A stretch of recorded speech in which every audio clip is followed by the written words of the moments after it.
முறிக்கக்கூடிய காரியங்கள் என்னென்ன செஞ்சா நோன்பு முறியும்?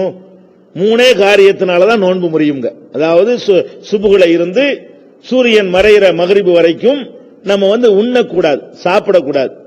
சோறு தான் இல்ல, மிட்டாயோ சின்ன சின்ன பொருள்களோ கடலை மிட்டாய் எதுவுமே சாப்பிடக்கூடாது. அதே மாதிரி பருகக்கூடாது, அருந்தக்கூடாது. அதே மாதிரி பகல் நேரங்களில் குடும்ப வாழ்க்கையில் ஈடுபடக்கூடாது. இந்த மூன்று காரியங்களையும் நம்ம மகரிபுல இருந்து சுபுகுல இருந்து மகரிபு வரைக்கும் தவிர்த்து கொள்ள வேண்டும். இந்த மூணுல எதை செஞ்சாலும் நோன்பு முறிந்து விடும். இந்த மூணு காரியத்துல எதை செஞ்சாலும் சரி நோன்பு முறிஞ்சு போய்விடும். இது போக இன்னும் சில காரியங்கள் நோன்புடைய தரத்தை குறைத்து விடும். நோன்பு முறிக்காது, ஆனாலும் அதனுடைய குவாலிட்டி, அதனுடைய தரம் குறைஞ்சு போய்விடும். அது என்ன? நபிகள் நாயகம் ஸல்லல்லாஹு அலைஹி வஸல்லம் சொல்றாங்க, மல்லம் யதா கௌல ஸூரி வல் அமல பிஹி ஃபலைஸ லில்லாஹி ஹாஜத்துன் ஃபீ அன் யதா தஆமஹு வ ஷராபஹு. யார் ஒருத்தர் தீய பேச்சுக்கள், பொய் சொல்வதையும் தீய செயல்களையும் விட்டுவிடவில்லையோ அவர் பசித்திருப்பதிலும் தாகத்திருப்பதிலும் அல்லாஹ்வுக்கு ஒரு தேவையும் இல்ல. இது யூஸ்லெஸ் ஆன நோன்பு, பயனற்ற நோன்பு அப்படின்னு சொல்லி நபிகள் நாயகம் ஸல்லல்லாஹு அலைஹி வஸல்லம் சொல்றாங்க.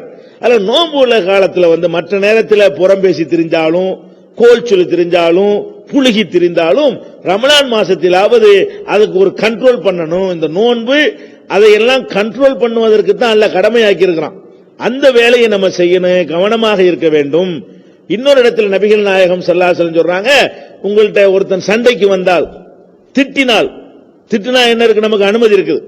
நம்மள ஒருத்தன் திட்டினான்னு சொன்னா திருப்பி அதே மாதிரி திட்டுவதற்கு அனுமதி இருக்கிறது. அது எல்லை மீறி அவன் திட்டினானேயானால் நம்மளும் எல்லை மீறி திட்டுறதுக்கு மார்க்கத்தில் அனுமதி இருக்கிறது. அல்லாஹ்வே குர்ஆன்ல இது அனுமதிக்கிறான். எப்படி? லா யுஹிப்புல்லாஹுல் ஜஹர பிஸ்ஸூஇ இல்லா மன் ஸுலிம. தீய வார்த்தைகளை பகிரங்கமாக பேசுவதை அல்லாஹ் விரும்ப மாட்டான். இல்லா மன் ஸுலிம, அநீதி இழைக்கப்பட்டவனை தவிர அப்படிங்கிறான். என்னை ஒருத்தன் அசிங்கமான வார்த்தையில கரடு முரடா திட்டான்னு சொன்னா திருப்பி அதே மாதிரி நான் திட்டினால் அல்லாஹ் என் மேல கோபப்பட மாட்டான்னு சொல்லி குர்ஆன்ல அல்லாஹ் நமக்கு சொல்லி தருகிறான். ஆனாலும் நோன்பு நேரத்தில் இந்த உரிமையை நம்ம பயன்படுத்தாமல் இருக்க வேண்டும். நபிகள் நாயகம் சொல்கிறார்கள், உங்களிடத்தில் எவனாவது சண்டைக்கு வந்தால், திட்டினால் நீங்க என்ன பதில் சொல்லணும்? ஃபல்யகுல் இன்னி சாயிமுன், இந்தாப்பா நான் நோன்பு. இவ்வளவுதான் பதில். நம்மள திட்டுறானா, சண்டைக்கு வர்றானா, இந்த நான் நோன்பு வச்சிருக்கிறேன், அதுல எல்லாம் அடங்கிடும். இப்படித்தான் நீங்கள் பதில் சொல்ல வேண்டும் என்கிற அளவுக்கு நோன்பிலே கூடுதலான அதிகப்படியான கவனத்தை நம்ம செலுத்த வேண்டும். இது நோன்பிலே தெரிந்து கொள்ள வேண்டிய அடுத்த ஒரு